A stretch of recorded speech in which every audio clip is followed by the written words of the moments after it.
Hello, everyone. We're here. This is Roll for Perception. Or is it? What do they call it? And is it an epilogue when it's like an end of season summary? Yeah. Yes.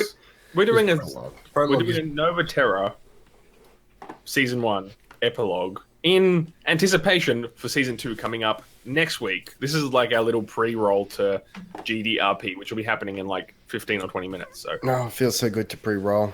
oh baby, can we hear you now in Streamworld now? I've got metering. That should mean Streamworld is hearing me. So Yeah, that's good. probably. Look, it's fine. Groove-tacular. Or is it? So I thought, yeah, totally. Let's talk really quickly. We can keep this light and fast. Anyone can consume this if you're wanting to catch up on what happened in season 1 without having to watch 9 episodes of pure awesomeness. You can just watch this 10 or 15 minute chunk and hopefully get most of it, what you need to get out of it. So let's talk about a few things. The characters. We had 3 characters to start with. Ellis Allodan. Who's Ellis? Ellis, You mean LSD? Oh, Nah. Ellis is the weird introverted engineer of the group. Has had psionic abilities since a young age. Was taken into state care by the council because his parents were deemed unfit to look after him because his right arm was lost in some sort of accident, which is yet to be revealed. Wasn't his parents' fault, but they got blamed anyway. So he's got a cybernetic right arm. He fixes ships. He's renowned amongst Nova Terra and Ether Prime as someone who can fix things and straight up MacGyver contraptions. And he's very terrible at talking to people. yes, and he's exceptionally good at touching doors and making like Oh, high tech. how did I- How did you forget the Loves doors? doors. So there's the running gag for the season 1 is Ellis's infatuation with sci-fi doors, and Just perfect. yeah, late in season 1 we get to a point where there's some what do we call them, the iris, the camera iris style shutter doors. I was going to say mechanical sphincter. Is that what you're going to say? But that's a little medical for the description I was going for. Yeah. That's what we referred to them as at some point. But yeah, I googled that and regretted it immediately. Yeah. Also, did I? I was like, no. Delete my history when I die. Guy Powers is the guy. Yes. Let's hear about him real quick. Look, here's a guy. He's basically Sam Rockwell from Galaxy Quest. Had a beautiful, deep and emotional one night stand with like Zap Brannigan, William Shatner, and Beard Man. What's his name? Will Riker. Will Riker. Yeah. wow. Okay. Right.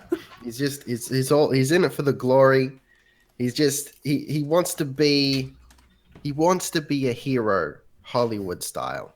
And maybe he doesn't necessarily understand what that means, but he's going to jump at any opportunity to do so. He's got a 2-tailed coin, rigged coin that he likes to pull out on occasion to swing the bets in his favor. And he's just a cool guy. He means well. He means well. Is the best thing I can say about him.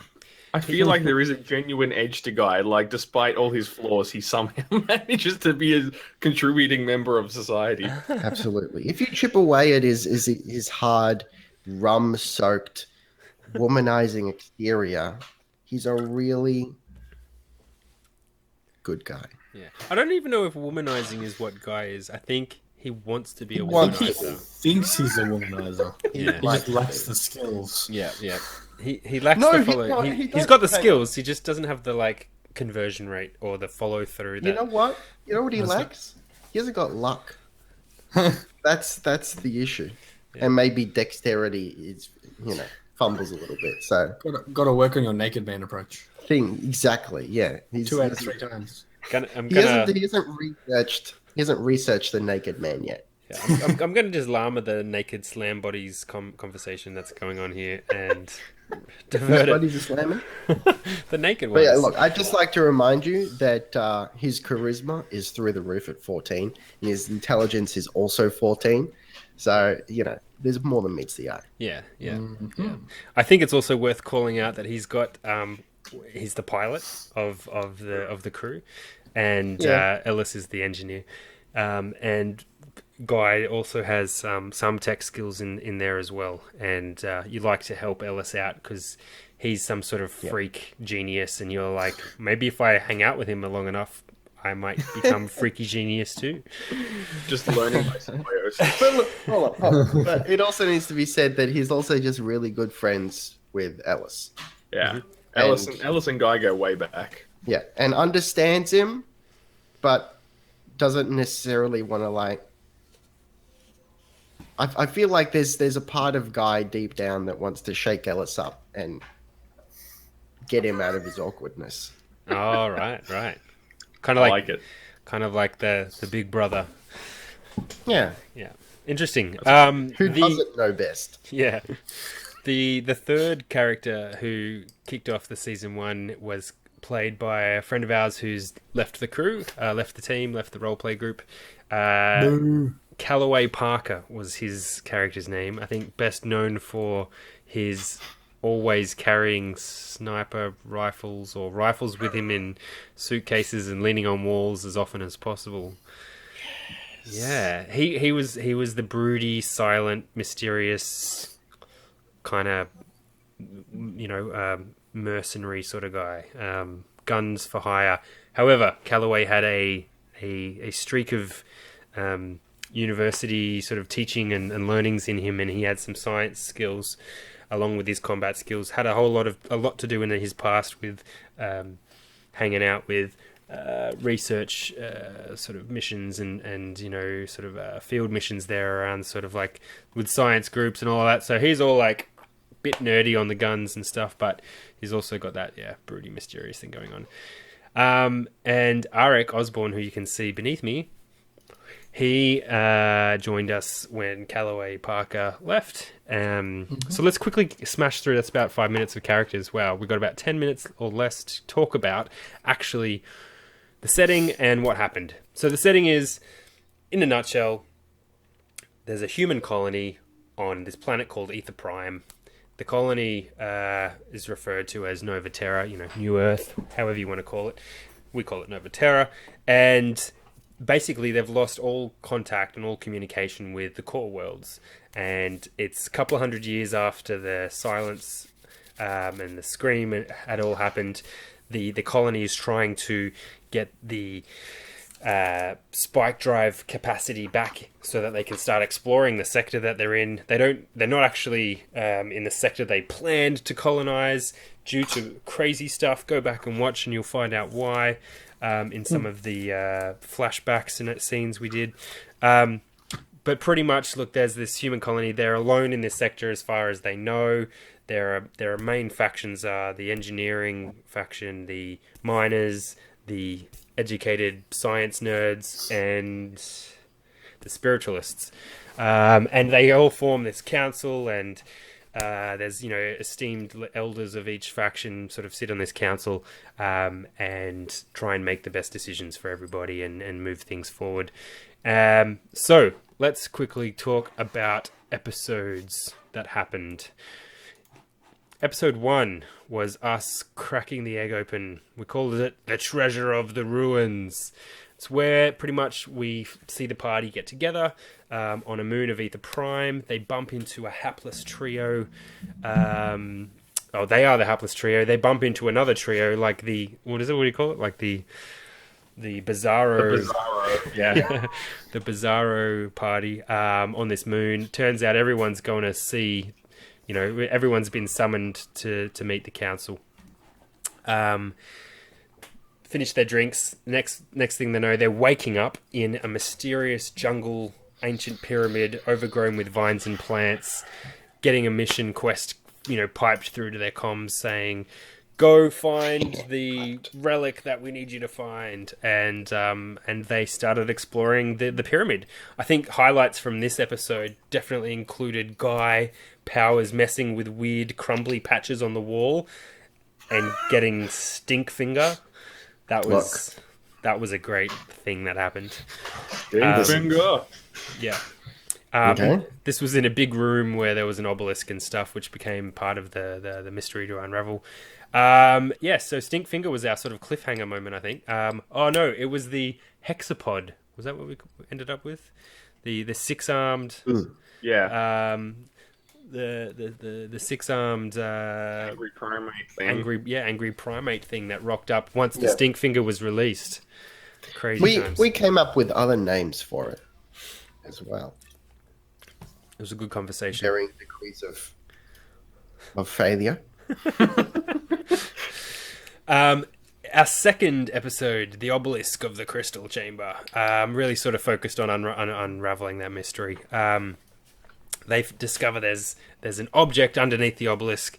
Guy and Calloway are tussling for a weapon to try and shoot this monkey that's rocked up, wanting to tear their faces off. Ellis uses his mind powers to like stab the monkey through the face, I'm pretty sure, with like some large shard of crystals, because this room was filled with crystals, right? So Didn't he pull it from someone's leg to use it?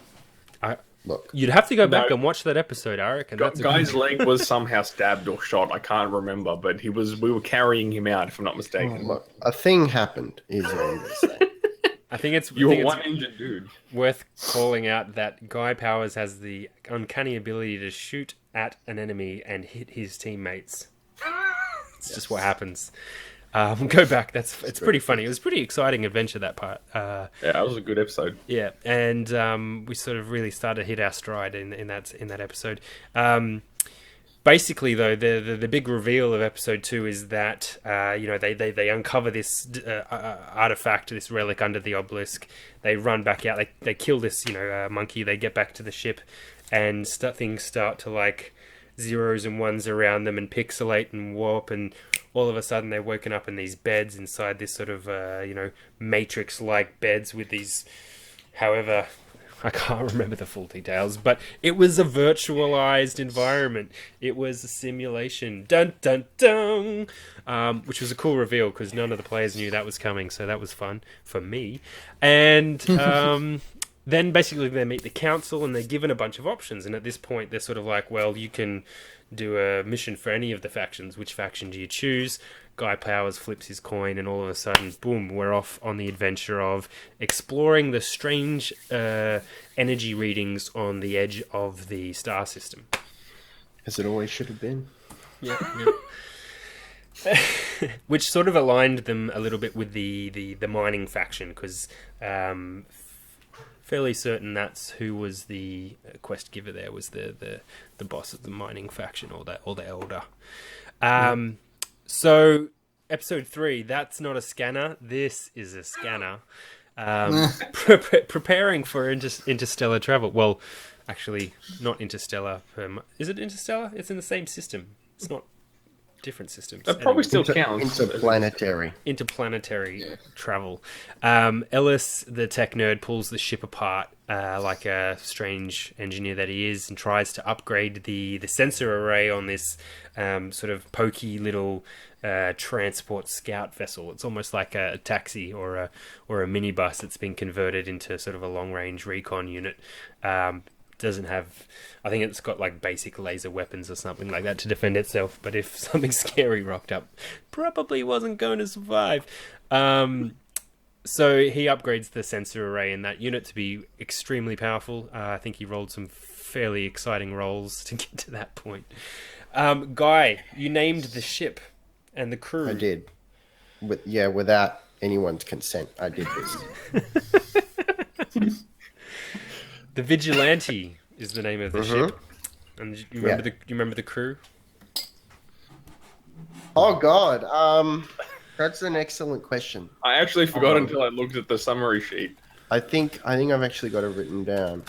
We've got it Let here. me just double check here. You want to know? It was something absurd, like Agents of Awesomeness or something. Tell me, what was it?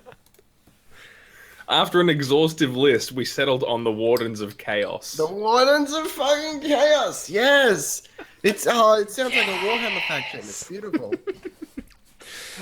Anyway, then basically this is a pretty funny episode, but we end up spending about a week getting towards the asteroid belt where this energy source was sort of picked up and figured out from, and there we were. So we moved into episode 4. It's not crashing; it's landing with style. Which was a great episode, actually. I really, really enjoyed this one. I think this is one of my favorites. It was like there was a lot of tension. Yeah, this was a huge episode. There was a lot of tension. There was this is like the anticlimax for the whole season. I think this was that middle bump that was like, what's going to happen? I don't want to go into it in too much detail. I mean, maybe I'll pass the mic over. Ellis, do you want to talk through that episode? Well, essentially, because of Ellis's upgraded sensor array, he goes for a super blast scan to try and get some details on the energy source. Needless to say, something else happened to break the ship while that occurred. Sure, something else. Yeah, it wasn't like just zapping the entire power core or anything like that. But look, yeah, without wanting to give away too many spoilers, essentially we lose basically all the ship's power, including, I think the main thrusters were lost. So basically we were a floating piece of junk in space. And then all of a sudden this big fat asteroid's flying towards us, or isteroid as we coined it, because it was all glacial and slow moving and very scary. Glacial. But yeah, I won't do too full-on spoiler. This is definitely one to catch up on the actual original episode. But basically, we come up with a ridiculous...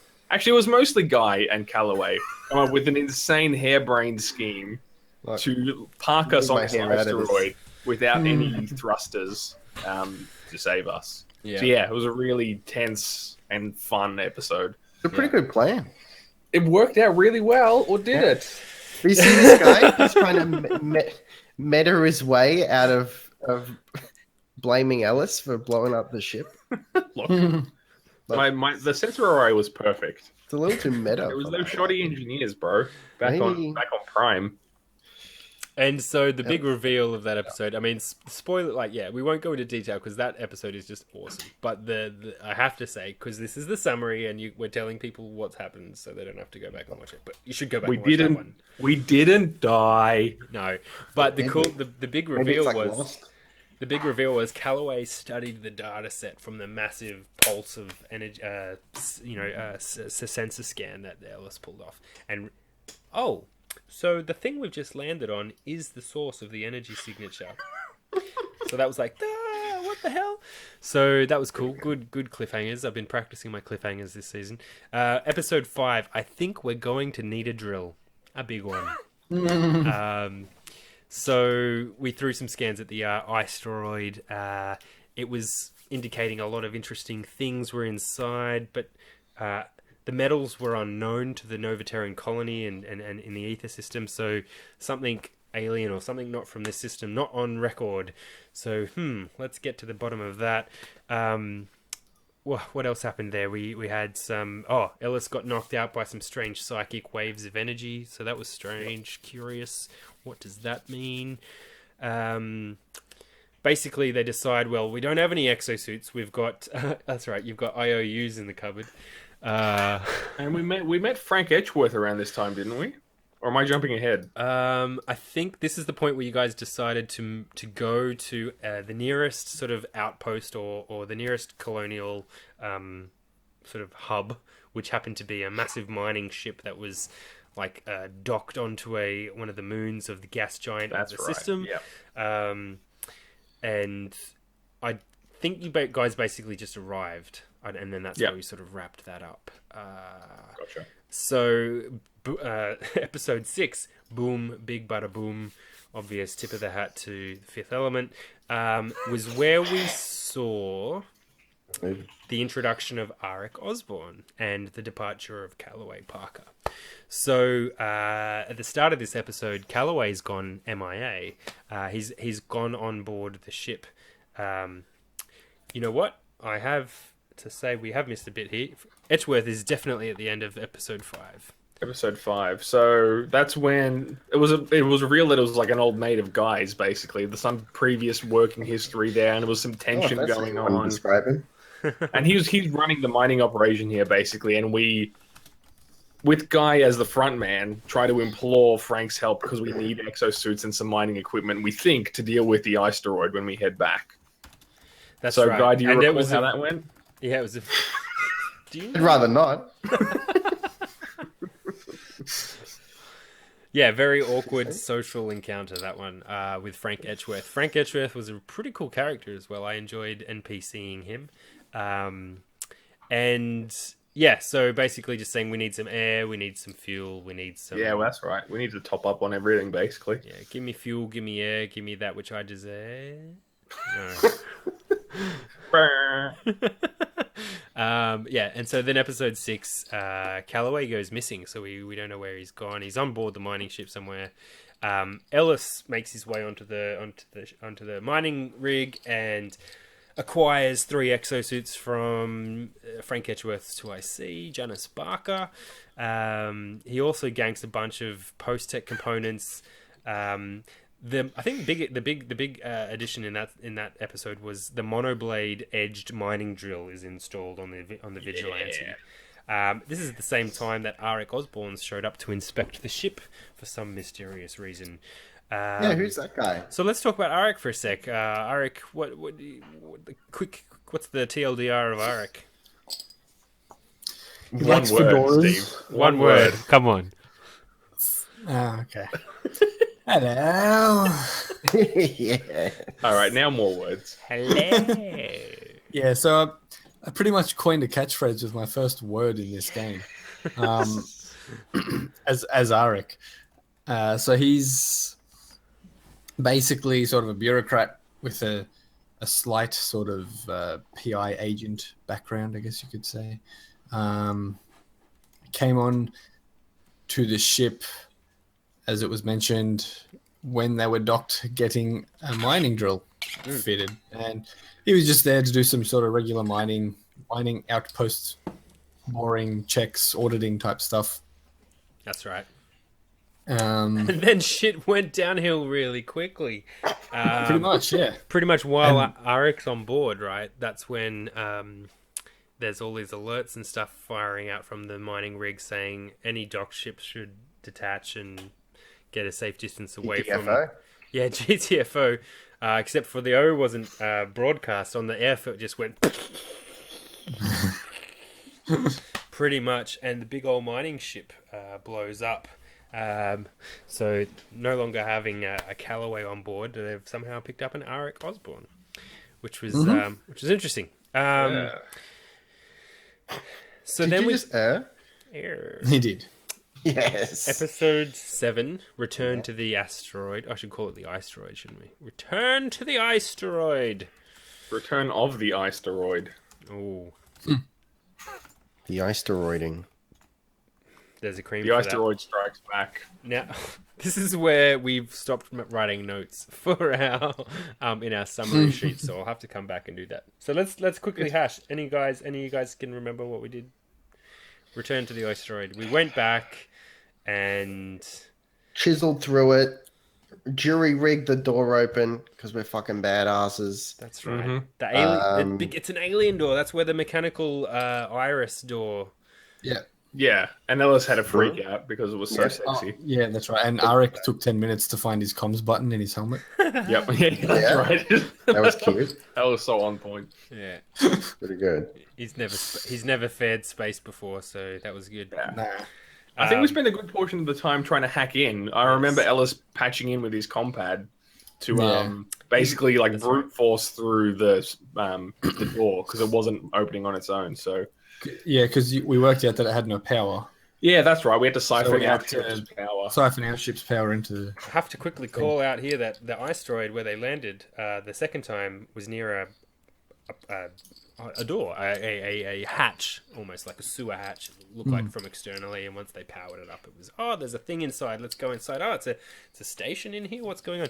And so it was the reveal of the. Looks like we've got Sideshow Paradox, who's just jumped on. Hello. Yeah, hey buddy. Welcome aboard. Hello. We're just going through our season summary. Anyway, so they get into the world of this alien station. It's in a different language. There's this weird room in the back that they can't get into. That's locked. Ellis has meta-tooled his way in and hacked things, and there's more sort of psionic activity happening and wiping him out and making him feel weird, and for some reason he can all of a sudden start reading the alien language. Dun, dun, dun, dun, dun, dun, dun, dun. And Hacked. The scumbag. total mate, yeah, hacker.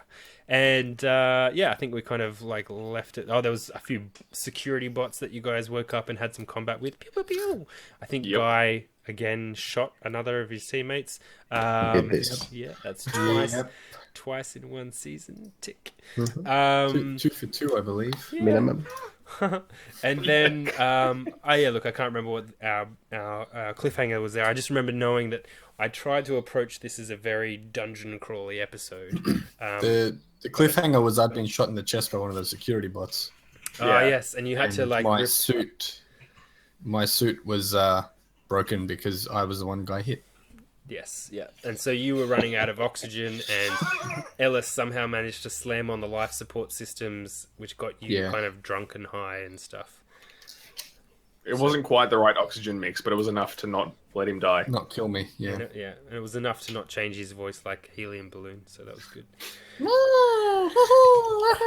Unlucky. Guy Powers has got his maglock boots and he's walking along the walls. That was another point I remember from that episode. Yeah.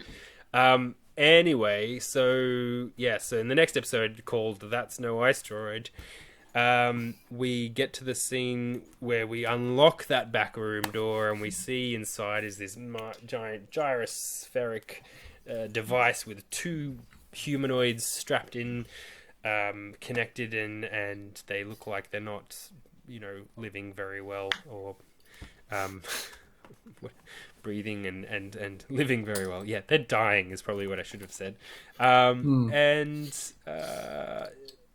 so basically get to the point where try to revive them, and we wake up. One of them, Guy pulls their head off the helmet off this woman, and she's human. What the hell is a human doing in an alien ship in the middle of an asteroid?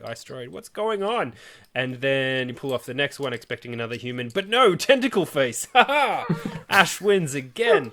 And that was great. And so she dies, but she passes a lot of cool stuff on to Ellis via some mental telepathic link. Obviously the source of those mental energy waves that was happening. And also initiates a data transfer to the ship, so she's totally like purged some data banks onto the vigilante, and basically I think the cliffhanger there. What was the cliffhanger of that episode? That was a good one.